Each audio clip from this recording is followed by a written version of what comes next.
Il a vécu à Hawaï, en Indonésie, a parcouru les États-Unis. Il est l'un des hommes les plus puissants du monde et le premier président noir de la Maison Blanche. J'ai appris des choses fascinantes en préparant l'épisode d'aujourd'hui. Bonjour à tous, je m'appelle Gaspard G, j'ai 24 ans, je fais des vidéos sur l'actualité et la politique sur internet. Bienvenue si vous découvrez ma chaîne, vous écoutez l'histoire de Barack Obama.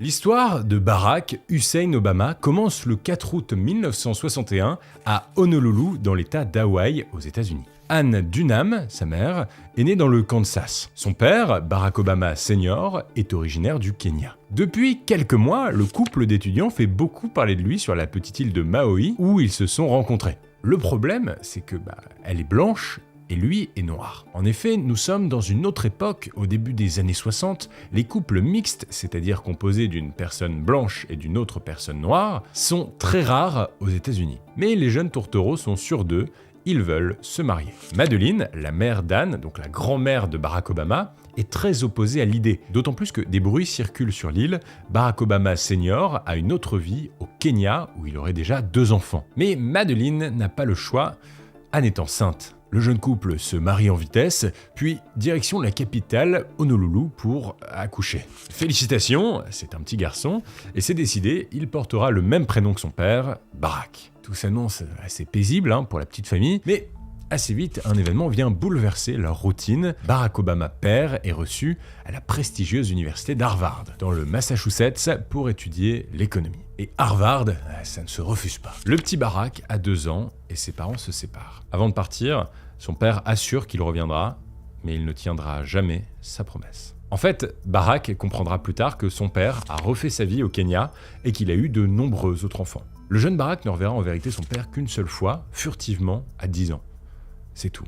Assez vite, après le départ de Barack Sr., Anna Dunham retrouve l'amour auprès de Lolo Soetoro, un étudiant indonésien à Hawaï qui projette de bientôt retourner sur ses terres. Alors, elle suit son nouveau compagnon à Jakarta, en Indonésie, en 1967. Le petit Barack Obama n'a que 6 ans et s'installe avec sa mère et son beau-père à l'autre bout du monde. 3 ans plus tard, en 1970, la petite famille s'agrandit. Barack a une petite sœur, Maya. Finalement, après quelques années en Indonésie, sa mère tient à ce qu'il reçoive une éducation américaine. Elle le renvoie alors à Hawaï. Barack a 10 ans, il saute dans l'avion, seul, retour à la case départ. Alors, je sais ce que vous allez vous dire, sa mère est restée en Indonésie, son père a déserté la famille, où peut bien aller cet enfant? Eh bien, c'est finalement sa grand-mère maternelle, Madeleine, qui accepte de le recevoir, d'assurer et de financer son éducation, mais elle prévient, elle fera comme si le petit garçon n'avait aucune origine africaine. Barack Obama grandit donc dans une famille blanche. Il en est convaincu,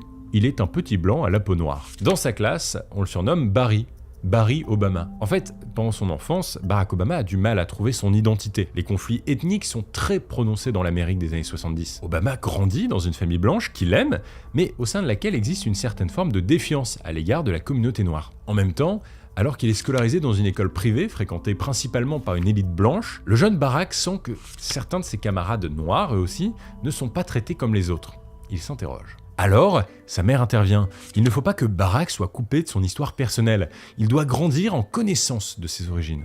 Et ça tombe bien, puisqu'en 1972, elle obtient une bourse d'études pour aller mener des recherches universitaires en anthropologie à Hawaï pendant 3 ans. Le petit Barack retrouve alors sa mère et sa sœur. Pendant cette période, sa mère en profite pour lui parler de son père, de sa famille au Kenya, de la culture afro-américaine. Elle lui fait découvrir Martin Luther King et la lutte pour les droits civiques. I have a dream that my 4 little children will one day live in a nation where they will not be judged by the color of their skin, but by the content of their character. I have a dream today.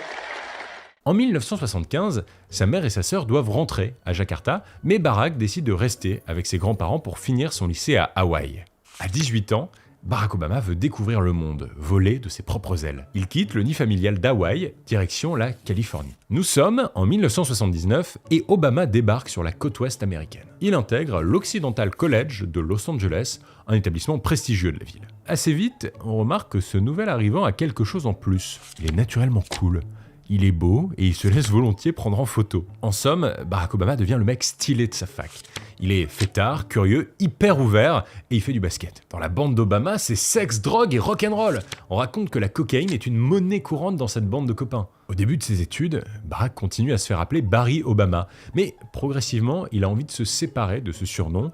Il veut affirmer son identité afro-américaine et s'engager politiquement pour défendre la cause des Noirs américains. Nous sommes en 1980 et Obama découvre son talent politique, ses qualités d'orateur. Tous les étudiants de l'Occidental College se souviennent de lui, il est captivant, efficace, convaincant.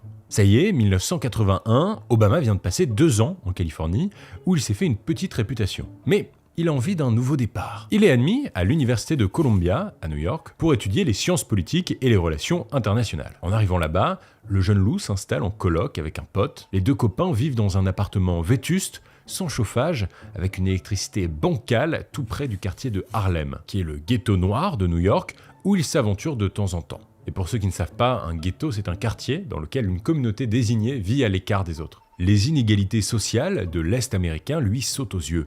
Il a envie de changer les choses. Il travaille énormément, fait du sport dans Central Park, s'enferme pour lire et pour s'instruire. Il est loin, le temps de l'étudiant fêtard. Le 24 novembre 1982, entre une lecture et un footing, Barack Obama reçoit un coup de fil. C'est sa mère, Anne, qui lui annonce la mort de son père. Barack Senior vient de mourir dans un accident de voiture. Barack doit faire son deuil, avancer, garder précieusement le peu de souvenirs qu'il a de son père, et après 2 ans à New York, le voilà diplômé de Columbia. Son envie d'action est trop forte, il veut passer aux choses sérieuses. Il contacte alors une association de quartier dans le ghetto noir de Chicago. Il veut travailler avec eux. Nous sommes en 1984 et Barack Obama fait sa valise direction Chicago. Le voilà installé dans le sud de la ville, dans le plus grand ghetto noir des États-Unis. Assez vite, il découvre la pauvreté, le chômage et l'importance de l'église au sein du ghetto. Il part donc à la rencontre des pasteurs du coin, les responsables du culte protestant, pour l'aider à trouver des solutions concrètes afin d'améliorer les conditions de vie dans le ghetto. C'est d'ailleurs à cette même époque qu'il commence à fréquenter une église dans son quartier et qu'il se convertit au protestantisme. Dans cette église, Obama rencontre un personnage fascinant, le pasteur Wright, qu'on appelle le révérend Wright. En fait, le discours du révérend Wright n'est pas que religieux, mais foncièrement politique. Dans ses sermons, il prend position par exemple contre l'apartheid qui fait rage en Afrique du Sud, cette politique de ségrégation ethnique qui sépare les blancs des noirs jusque dans les années 90. Par ailleurs, il défend aussi bien sûr la communauté noire américaine. Obama est subjugué. Après 3 ans à Chicago, Barack est admis dans la plus prestigieuse université des États-Unis, Harvard, comme son père avant lui. Peut-être est-ce un signe du destin. Alors sans hésiter, il quitte Chicago pour le Massachusetts. Nous voilà en 1988, Barack Obama est étudiant en droit à la Harvard Law School. Là-bas, il découvre un univers particulièrement politisé et ça lui convient bien. Il va enfin pouvoir s'engager sérieusement. Il saisit une occasion idéale pour ça. En 1990, les étudiants de l'université doivent élire le nouveau président de la prestigieuse revue de droit d'Harvard. Obama, très sûr de lui, se déclare candidat. En vérité, il est le premier candidat noir à la présidence de la revue de l'université. Sa candidature séduit et à 29 ans, Obama devient le président de la revue de droit d'Harvard. Alors évidemment, quelques médias commencent à s'intéresser à ce jeune homme prometteur, sûrement appelé à un brillant avenir. On veut l'interviewer. Although I'm honored, and I think people can say that my election symbolizes some progress, at least within the small confines of the legal community, I think it's real important to keep the focus on the broader world out there and see that for a lot of kids, the doors that have been open to me aren't open to them. Pendant ses études de droit à Harvard, Barack Obama doit faire un stage dans un cabinet d'avocats. Chicago lui manque. Alors, il se sert de son stage pour retourner là-bas, et comme il est l'un des meilleurs élèves de la Harvard Law School, il est recommandé par la direction de l'université et décroche donc assez facilement son stage. Il arrive au cabinet un peu en grand seigneur, un peu trop sûr de lui. Dès le premier jour, il rencontre sa maîtresse de stage, une certaine Michelle Robinson. Et au cours de son stage, Barack Obama commence à être séduit par cette femme puissante. Alors, il veut la séduire à son tour, mais il comprend que ça va pas être facile. Pas de panique, il est sûr de lui. Elle est passée par Harvard, comme lui. Elle a vécu dans les quartiers chauds de Chicago, comme lui. Elle est investie dans la défense de la communauté noire, comme lui. Progressivement, Barack Obama et Michelle Robinson se rapprochent, deviennent un peu complices. Pour leur premier vrai date, Barack propose à Michelle une séance de cinéma. Alors le jeune stagiaire vient chercher sa supérieure en voiture, direction le ciné pour aller voir le film Do the Right Things de Spike Lee. Après la séance de ciné, séance séduction autour d'une glace au chocolat, c'est le début d'une histoire d'amour et d'un des couples les plus glamour du monde. Barack et Michelle flirtent secrètement, mais pas un mot au cabinet. Même si on sait aujourd'hui que Barack s'amusait à toquer au bureau de Michelle, sans aucune raison précise, juste pour la voir. Au début de l'année 1992, les tourtereaux font un voyage important pour eux, puisqu'ils se rendent au Kenya, l'occasion pour Barack de présenter sa famille paternelle à sa future épouse. Nous arrivons en octobre 1992, Barack et Michelle Obama se marient, et évidemment, c'est le révérend Wright qui célèbre leur union devant leur famille. À cette époque, Barack travaille dans un cabinet de défense des droits civiques et Michelle intègre la mairie de Chicago. C'est elle qui le présente à plusieurs notables de la ville, des personnalités politiques locales, et l'aide ainsi à devenir lui-même un notable de la communauté noire de Chicago. Ainsi, la politique l'appelle, Barack Obama, jeune marié, souhaite de nouvelles responsabilités. Michelle et Barack Obama sont installés à Chicago dans l'État de l'Illinois, et c'est là-bas que Barack veut tenter sa chance et entamer une carrière politique en devenant sénateur de l'Illinois. Et quand je dis sénateur de l'Illinois, il est donc sénateur localement. Ce qu'il faut comprendre, c'est qu'aux États-Unis, chaque État a un Sénat qui est chargé d'administrer la politique locale. Donc, en 1995, Barack Obama devient l'un des 59 sénateurs de l'Illinois. La victoire est assez évidente. Mais il y en a une qui n'est pas ravi. En fait, Michelle estime que le monde politique est un piège, qu'il n'aura pas de temps pour sa famille et surtout qu'il ne gagnera pas assez d'argent. Elle regrette au fond de lui avoir présenté ces notables de Chicago. Les jeunes mariés avaient fait des emprunts pour payer leurs études à Harvard, ils sont donc assez endettés. Et la politique paye bien moins que les cabinets d'avocats. Et puis, son nouveau travail est à Springfield, la capitale de l'Illinois. À 2 heures de Chicago, il ne rentrera que le week-end. Le couple donc traverse une période de trouble, mais ils tiennent bon. En 1998, Barack et Michelle ont leur premier enfant, la petite Malia. Cet heureux événement renforce en fait la tension au sein du couple. Barack ne gagne pas assez d'argent et la famille vit sur les économies de Michelle, qui doit s'occuper de Malia en plus de son travail à la mairie de Chicago. Elle n'en peut plus. Elle demande régulièrement à Barack d'arrêter la politique. Cette situation n'a plus de sens, mais impossible pour lui. Il veut mettre les bouchées doubles. Alors, en 2000, Barack Obama se porte candidat pour devenir sénateur des États-Unis. En gros, il reste donc bien sénateur de l'Illinois, localement, mais il veut en plus être élu pour représenter l'État devant le Congrès à Washington avec les représentants de tous les autres États. Et pour rappel, ici encore, le rôle du Congrès des États-Unis, c'est de voter les lois fédérales, celles qui s'appliquent dans tout le pays. Pour Barack, la bataille s'annonce compliquée. Son adversaire est Bobby Rush, un vieux nom des actions militantes pour la cause des Noirs américains. Un ancien Black Panther, le plus célèbre mouvement révolutionnaire pour la défense des communautés afro-américaines. Un débat télévisé est alors organisé et Obama se fait ridiculiser par son adversaire. I think what's important is that we have a chance now to raise expectations of voters in terms of what the congressman can accomplish in this district. I really wanted to. I certainly disagree with the Senator Obama. La stratégie de Bobby Rush est de montrer que Barack Obama n'a rien fait pour les habitants de la région, que c'est un petit étudiant de l'élite d'Harvard, élite blanche. Force est de constater qu'Obama n'est pas convaincant.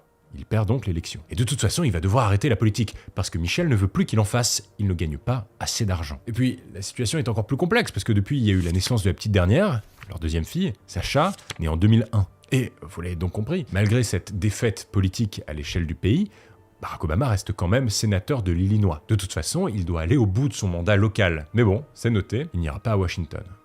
Pas maintenant. Mais même sans rejoindre la capitale, Barack Obama commence à se faire pas mal remarquer. On parle de lui dans tous les États-Unis. En fait, même en tant que sénateur de l'Illinois, il met sur la table des débats qui sont aussi très vifs à l'échelle nationale. Par exemple, en 2003, il est nommé président de la Commission de la santé publique et des services sociaux de l'État. Et il fait ainsi passer 26 projets de loi pour la couverture sociale, pour les remboursements médicaux ou pour l'éducation des plus jeunes dans son État. Il prend aussi position contre la guerre en Irak, initiée par le gouvernement Bush en 2003. On parle beaucoup de lui, mais il n'a pas d'influence à l'échelle nationale, je vous rappelle. Il doit absolument se faire entendre à Washington. I don't oppose war in all circumstances, and when I look out over this crowd today, I know there is no shortage of patriots or patriotism.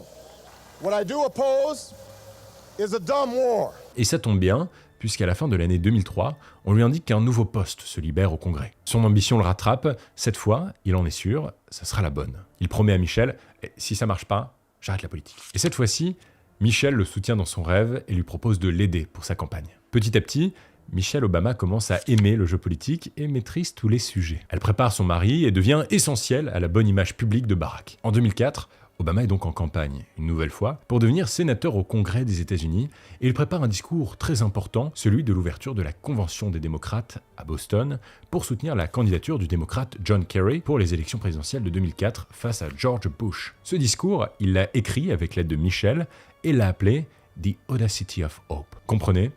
L'audace d'espérer. Il décide de prendre un angle fort et se présente comme un symbole de l'Amérique. En coulisses, il entend la foule, il sait que son avenir politique se joue.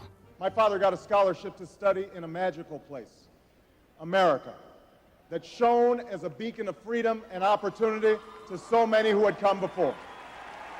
Le discours de Boston est une bombe dans le paysage politique américain. Ça y est, le parti démocrate, pourtant en recherche de son identité depuis un moment, vient de trouver son nouveau visage. Barack Obama vend un nouveau rêve américain. Il incarne l'esprit démocrate dans tout ce qui lui manquait. Panache, fraîcheur, espoir. Barack Obama se fait un nom partout aux États-Unis. Comme une évidence, il est élu au Sénat des États-Unis, cette fois-ci le 2 novembre 2004. Il est une star, une icône de la politique. Les foules attendent beaucoup de lui. Thank you, Illinois! Thank you! Alors, pourquoi ne pas se lancer dans une aventure plus grande, penser l'impossible, avoir l'audace d'espérer ?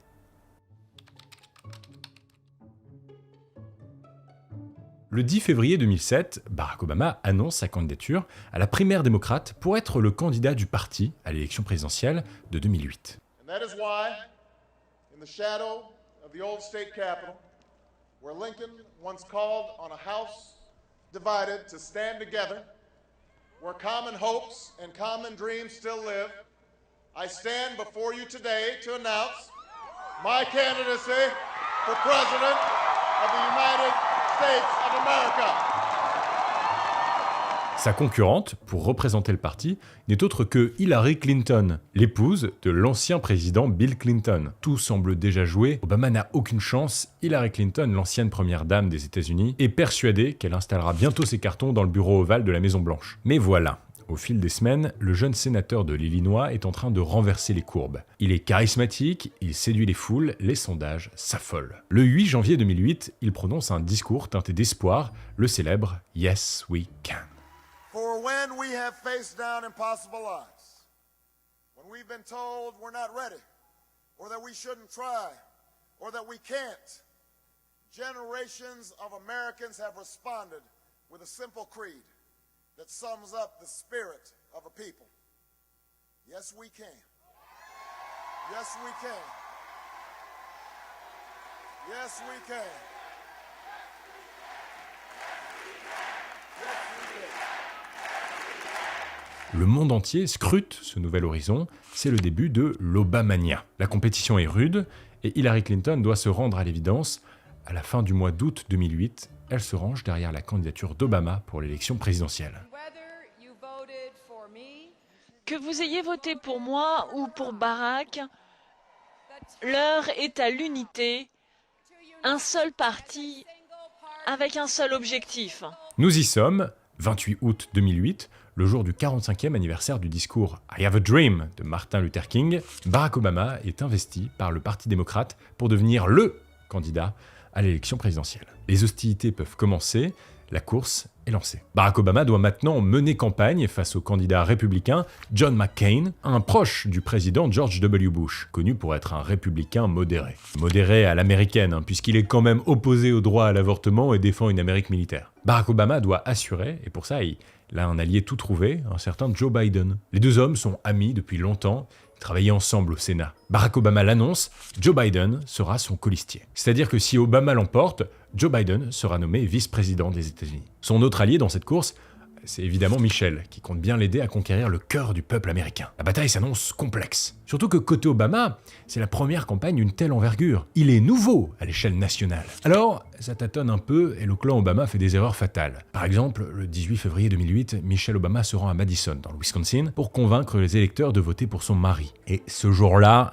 elle prononce une phrase qui met en péril le travail minutieux de la campagne présidentielle. Elle prétend être fière de son pays pour la première fois.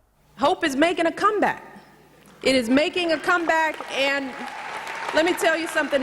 For the first time in my adult lifetime, I'm really proud of my country. And not just because Barack has done well, but because I think people are hungry for change. Ouais, sauf que dans un pays aussi patriote que les États-Unis, cette phrase est un véritable tollé. Et toute l'opposition s'en sert pour critiquer l'équipe Obama. Par ailleurs, un autre extrait vient bousculer le bon déroulement de la campagne. Une vidéo qui date de 2003 tourne en boucle dans les JT américains. C'est un extrait du sermon du révérend Wright, le pasteur qui était le premier mentor de Barack Obama, vous vous souvenez? Cet extrait sonne comme une violence toute particulière. And then wants us to sing God bless America? No, no, no. Not God bless America. God damn America. That's in the Bible for killing innocent people. God damn America for treating our citizens as less than human. God damn America as long as she tries to act like she is God and she is supreme. On commence à dire et on commence à penser qu'Obama ne pense pas vraiment ce qu'il dit, que son entourage révèle qui il est réellement. Le voilà dans une impasse.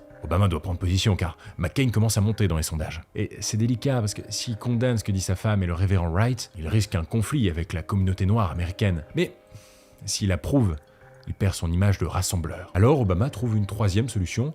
Il organise un discours à Philadelphie le 18 mars 2008. Il condamne les propos du révérend Wright, mais il assume son attachement à cet homme. En fait, il retourne un peu la situation.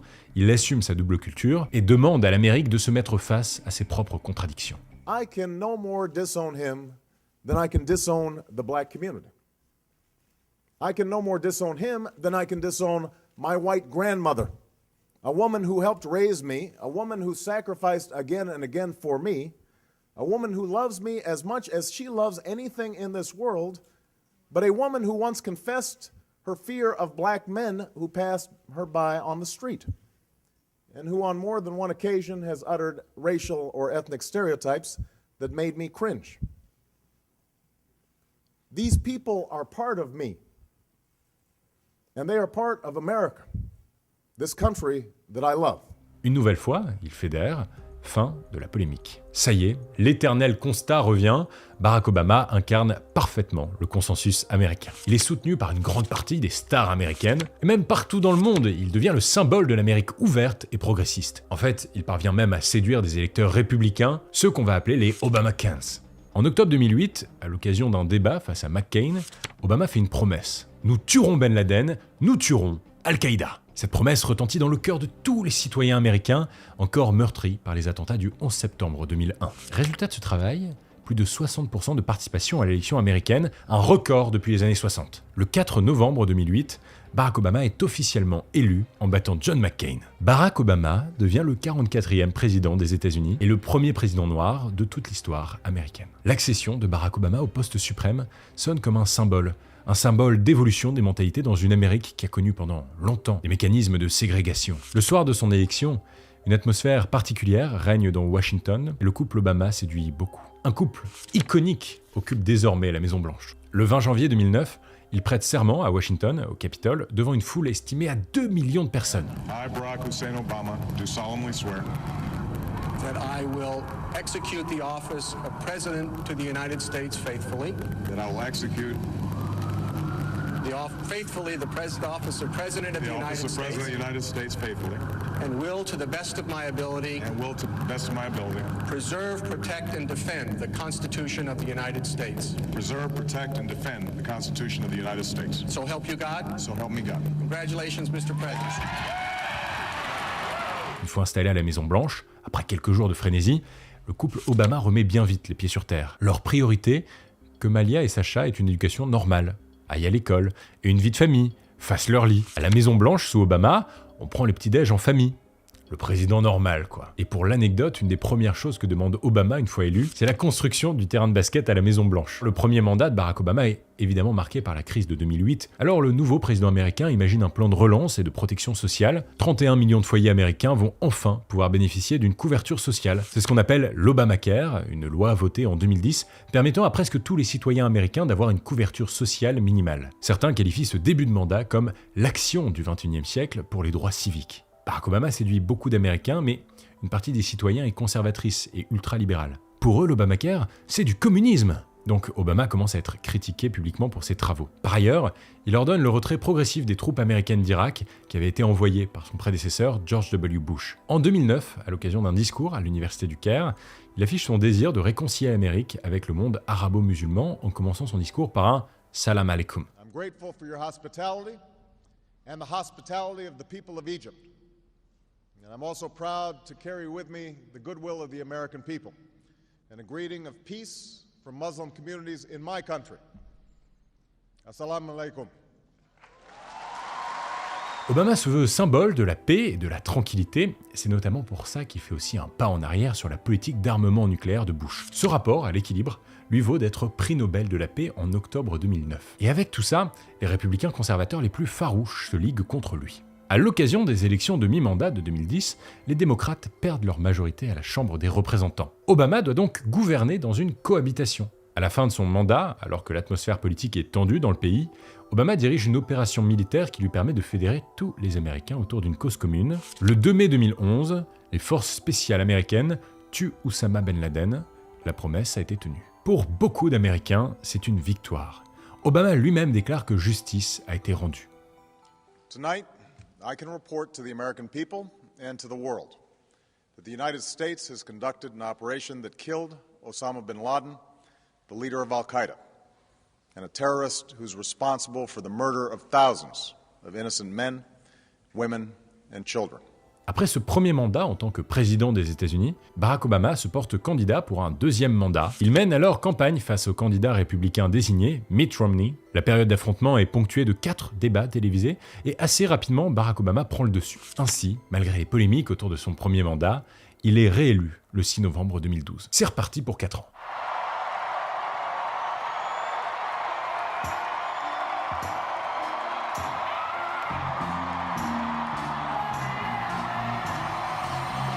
Sa victoire, Obama la célèbre d'abord sur les réseaux sociaux, une première à cette date, et pendant ce deuxième mandat, Obama poursuit les travaux qu'il a engagés 4 ans plus tôt. Il renforce le Obamacare, veut introduire une loi sur le contrôle des armes à feu et inscrit dans la Constitution américaine le droit au mariage pour les personnes de même sexe. Sur le plan de la politique extérieure, Obama assure le retrait des troupes américaines d'Afghanistan. Il réconcilie les États-Unis avec Cuba, gouverné par Raúl Castro, le frère du révolutionnaire Fidel Castro, et il ratifie l'accord de Paris sur le climat, entre autres. Nous arrivons ainsi en décembre 2016, Barack Obama doit passer la main à un nouveau prétendant. Après 8 ans de présidence démocrate, c'est cette fois-ci un républicain qui l'emporte. Un homme qui fait beaucoup parler de lui, un milliardaire exubérant qui s'est pris d'ambition pour la politique, un certain Donald Trump. Les deux hommes n'ont vraiment rien à voir, mais c'est le jeu, c'est la démocratie. Obama quitte la Maison-Blanche en janvier 2017, mais ne quitte pas Washington pour autant. Il déménage un peu plus loin dans une maison de 760 mètres carrés dans laquelle le couple Obama est locataire. Ouais, puisqu'ils sont locataires, je vous donne le prix du loyer, parce qu'il n'y a pas de chichi entre nous. 22 000 $ par mois. Une aubaine. En fait, Sacha, sa fille, n'a pas fini ses études au lycée, donc ils sont contraints de rester à Washington. Et je vous ai prévenu, chez les Obama, c'est l'éducation des filles avant tout. En 2020, Barack Obama publie le premier volume de ses mémoires, Une Terre promise, qui est un succès planétaire, dans laquelle il raconte son épopée à la Maison-Blanche. Cette même année, il garde un pied dans la politique, il fait campagne pour le candidat démocrate qui veut concurrencer Donald Trump, qui n'est autre que Joe Biden, son ancien camarade et accessoirement vice-président. Et c'est un succès puisque le 14 décembre 2020, Joe Biden devient le 46e président des États-Unis, succédant donc à Donald Trump, qui ne sera resté que 4 ans. À ce moment, beaucoup d'observateurs politiques estiment que c'est un retour d'Obama dont l'image et l'influence n'ont jamais quitté le Parti démocrate. Barack Obama a donc bien donné un nouveau visage au rêve américain. Ce jeune homme, d'une double culture, attaché à ses racines afro-américaines, que rien ne prédestinait à un tel parcours, est devenu l'un des hommes les plus puissants de la planète. La vie de Barack Obama, c'est une leçon de travail, de conviction, d'abnégation, de panache. C'est la persévérance pour influer sur le cours de l'histoire. C'était l'histoire de Barack Obama. C'était Gaspard G. Abonne-toi. Merci à toute mon équipe qui a travaillé sur cette vidéo. On a un petit peu changé le décor. Je sais pas si vous avez vu. Dites-moi si ça vous plaît. L'Histoire 2, c'est désormais un dimanche sur 2. Alors, à dimanche dans 2 semaines.